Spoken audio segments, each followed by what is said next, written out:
Hi, everyone. I'm Andrew Werner, publisher of federal technology here at GovExec, and I'm excited to be at this installment of Follow the Money to highlight one of today's underwriters, Verizon. And joining me to discuss how technology can transform the digital workplace is Sunil Rajan, managing partner, future of work at Verizon Public Sector. Sunil, first, thank you so much to Verizon, and thank you for being here today. Thanks for having me. Really timely and interesting topic here in workforce. A lot has changed in the last 3 months, last 18 months. But first, just if you could introduce yourself quickly to our audience, talk a little bit about your background and your work at Verizon. Sure. Yeah. Firstly, thanks for having me again. And just for everyone's benefit, I lead Verizon's public sector future of work. We call it the future of work, but I really say that the future has already been here thanks to what happened in the last couple of years. So we can call it the digital workplace, future of work, whatever we want to call it. My background is I previously had a lot of technology consulting experiences, cloud transformation, a lot of the Microsoft technologies, basically working with CIOs and CTOs in terms of transforming the business through technology. And here at Verizon, I continue with that kind of a role. And it's really helping our customers in the public sector to understand what are those trends, what are those opportunities, what are those challenges and pitfalls as they modernize and transform as they come out of COVID, and also as they start building those scalable solutions for the digital government. Wonderful. I think our audience is lucky to have your perspective on here today. So to start, I'll ask you what may come off like a softball question, but is probably more nuanced and complicated than we all realize. So what does the new workplace look like with a hybrid workforce? It's something that we talk about on a regular basis with all of our customers. The long and short of it is the hybrid work is here to stay. It is the new normal. Whether it's in the public sector, whether it's in the private sector, we're seeing that two things, right? Firstly, that the employers have seen that productivity was continuing, business and government was continuing during the pandemic as people were working from home. At the same time, employees, both again in the public and private sector, have shown that they can still continue doing the work while they're at home, while having the ability and flexibility to shift that work-life balance aspect. People can save up to a couple of hours a day in travel, either to use that towards work or personal. And then there are various other things that add to it, right? So it's the aspects in terms of carbon footprint when you think about the usage of cars to go ahead and back and forth to work, the cost of running and maintaining office spaces, a lot of these other peripheral benefits. But really from an employee standpoint, it's been shown that work can continue. And that's really been the paradigm shift to show that technology is able to play that role, and it is allowing organizations, government and private sector, to keep that being the new normal as we move into the future. Yeah, and you talked about sort of the innovation that's happened in a short period of time for the employees, as would have without the pandemic taken a decade or more. But where does that leave organizations, and what are the real key challenges that they face in adapting to that hybrid workforce for their employees? Yeah, so I'll focus specifically from a public sector standpoint in the context of this discussion, right? But basically, I think I'd start off by saying this: there's the positive spin to what happened in the last 2.5 years. To your point, when the pandemic hit, a lot of government agencies, both federal and state, local, educational, made those short-term accelerated investments to keep the lights on, to keep government services running. And they, as a result of that, accelerated some of their modernization and cloud transformation. We're now at a point where they're now looking to further enhance on those investments and make it more of a scalable transformation for the future, rather than making that just a point in time band-aid kind of situation. That's the good news coming out of this. That is helping accelerate everything right from digital government, whether that is citizen services, or also in terms of maintaining, managing the whole BAU aspect, the business as usual aspect of keeping government lights on. And if you see recently the NASIO conversation that took place, I think about 6 months or so ago, NASIO leadership spoke to Congress, and what they really said is, we don't want that transformation and investment that was made 2 years ago to be just a temporary investment. We need to build on this so that not only can we be better prepared for the next pandemic or disaster situation, whatever it is, but it also is giving them the ability to improve the services provided to citizens, and that's a whole different paradigm shift, right? So that's really what we're seeing. That being said, challenges. There's probably three key challenges that consistently come up. The first one being the most common one, security, right? So I think we all know the challenges associated with information security, and the chief information security officer is probably one of the most in-demand roles these days, no matter where you look. But it's really more in terms of how do we have the right level of comfort and confidence in the security as we move to the cloud? And also, how do we make sure that we're putting the right kind of information in the cloud? So how do we have the right data classification policies so that certain confidential information stays on-prem and legacy or in-house data centers versus in the cloud? Discussions like this from a security and resiliency standpoint is the big topic.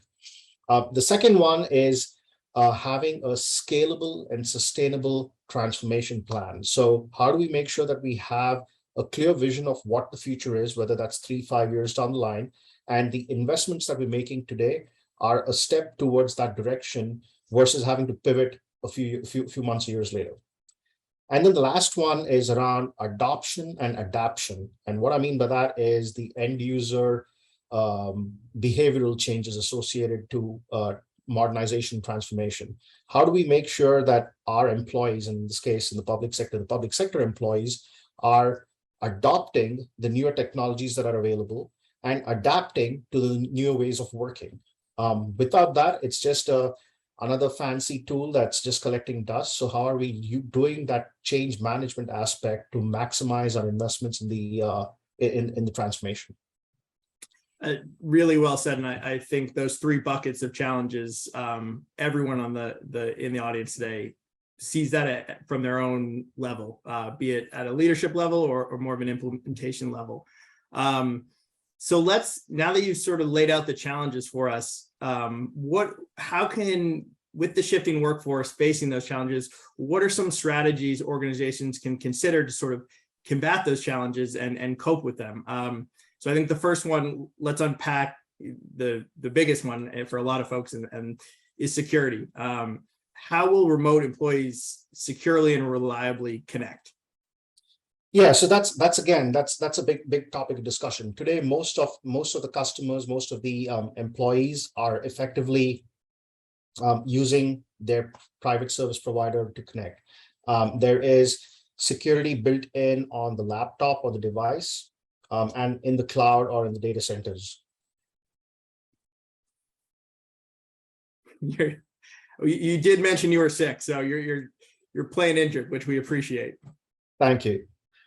So there is that current situation today where where you have the security in terms of availability from the device and then in the cloud. However, you have employees working with their own private internet providers, and question is how secure is that Wi-Fi that an employee has set up at home? It's beyond the control. What we're starting to see is a lot of businesses now starting to talk to our government agencies, talking to us about some of Verizon's end-to-end capabilities, where we can provide the connectivity and the security layer on top of it, right from the device through to the cloud or the data center. We are the network provider. We can provide the connectivity, but what we are doing is layering the security on top of it so that information security officers within agencies or departments have the ability to control what kind of information goes through those connections, what kind of websites can and cannot be accessed. And we're effectively securing everything on both ends of the pipe, if you want to think about it, from the device to the cloud. So that's really where security is now kind of becoming an underlying conversation, not just at the device level or the endpoint level, but throughout the pipe, and where we can provide some of those differentiations for customers as they think about enabling remote work. Yeah, and certainly the challenges you laid out, we'll unpack the second one here. They overlap a little bit, but let's talk about adaptability. And you started to touch on it in security, but really focusing on how will the office work environment need to be adaptable in this hybrid work environment? That is really more of a behavioral change, and it's interesting, right? So think about it this way. In when email was introduced, and even maybe 5-7 years ago, when you typically want to send something to your colleague, what do you typically do? You write a document, you put it as an attachment, you send it to 5 people and say, hey, take a look at this, review it, and send it back to me. What happens in that scenario? You get 5 different versions back, and it's you or someone in your team or whoever else has to consolidate those changes, make those updates, all of that stuff. That's how it used to be. Now you have collaboration platforms available, whether it's Microsoft, Google, other platforms, where you can do content co-creation and collaboration from a single source of truth. So changing that mindset in terms of, oh, I need to send this as an attachment, to now saying, I need to send a link to this, which is sitting in the cloud and everyone's having access to the same document, is a significant shift in mindset. Rather than putting a file as an attachment, you're now putting a link to a file that's sitting in the cloud or on the server somewhere, and everyone's now collaborating and co-creating on the same single source of truth. Change in mindset, change in behavior. That's really what we need to focus on as we start putting together these technologies. The technology exists, the platforms provide the capabilities, but by making sure that the employees use it the right way, you're maximizing the investments, the productivity aspects, the benefits associated with it. And that's really where that adoption aspect becomes key to truly maximize your investments. Yeah, and the behavioral piece of this is so interesting too. But and we could go down that rabbit hole. There's a lot to unpack there. But as sort of behavior is changing, what is it that the network can do to support those changes? There are a couple of things. So firstly, the ability to have better response time latency. So as you start thinking about the cloud, again, going back to some of the Verizon capabilities, right? I spoke to you about having the secure connectivity from end to end. Also think about it in terms of edge computing. As you have applications in the cloud, your collaboration platforms in the cloud, how do you start thinking about edge compute and some of the MEC or mobile edge computing capabilities that companies like Verizon can offer, so that you are basically having the cloud is at the edge closest to where the employees are, so that the latency time, the response times are far lesser. The ability and ease of accessing information is far more lesser. The response times, the seamlessness, whether you are sitting at home or in the office or on the road, makes it a lot more simpler, and all of that impacts experience, productivity, employee satisfaction at the end of the day. And that's really where the network aspects of cloud transformation are taking us. Thinking about things like edge computing, the seamless, the ability to offer seamless connection across devices, across persona types, wherever you're working. That's really where the network is taking us today. And I am getting told we're almost at time here, but and there's so much to this conversation, but I guess one final question to put you on the spot here for the audience here today. Is there a piece of advice or a consideration you would recommend everyone take away from this as we sort of continue to adapt to this massive change in our work environment? I would say we really need to focus on this from an employee experience standpoint. When you think about productivity and hybrid work, it's really the employee experience. When you think about it in terms of external citizen-facing experiences, it's the citizen experience. And if you think about it from that experience standpoint, that's really what will help you drive what changes are. You got to think about it from a persona perspective. The experience for an employee working from home is very different than that needs for someone who's in an office, who's on the field, etc. How do we take those persona-based requirements from an experience standpoint and provide that seamless capability, whether that is the ability to have access to information on a laptop versus a smartphone versus a desktop, whatever that is, or the ability to have connectivity so that you can talk or call people anytime you want. that whole experience aspect significantly impacts talent acquisition, talent retention, employee experience, employee satisfaction, productivity, all of these key factors which are impacting and influencing the digital workplace. That's excellent framing, and I'm glad we're going to end there because I think that's a really nice way to ground the conversation. There's so much that goes into the workforce, but it really is about people at the end of the day. So, Sunil, there's a lot I know our audience can learn for you, but thank you for your time today. We are going to jump back to the rest of the programming, but also thank you to Verizon for making events like this possible. With that, Sunil, thank you again, and I am Andrew Werner for GovExec. Salesforce connects today's government and aerospace with every citizen and employee on any channel. Now, agencies can deliver mission impact through a modern, secure, compliant, and mobile government experience, like applications that integrate back office and legacy systems securely. You can unlock siloed data to connect and extend to other departments, whether it's with a contact center or 311. Case management, licensing, permitting, and inspection. Employee experience processes, from scheduling interviews to hiring, training and delivering retirement benefits, business development and capture management, and more. Government organizations can see a real-time view into their business with analytics that can be accessed from any device. And as needs change, they can easily adapt, modify, and deploy apps. Then create communities to collaborate and share ideas with other agencies. Or share best practices across a government app exchange to easily distribute and innovate. See how Salesforce for Government can let you deliver the government of the future. Blaze your trail with Salesforce.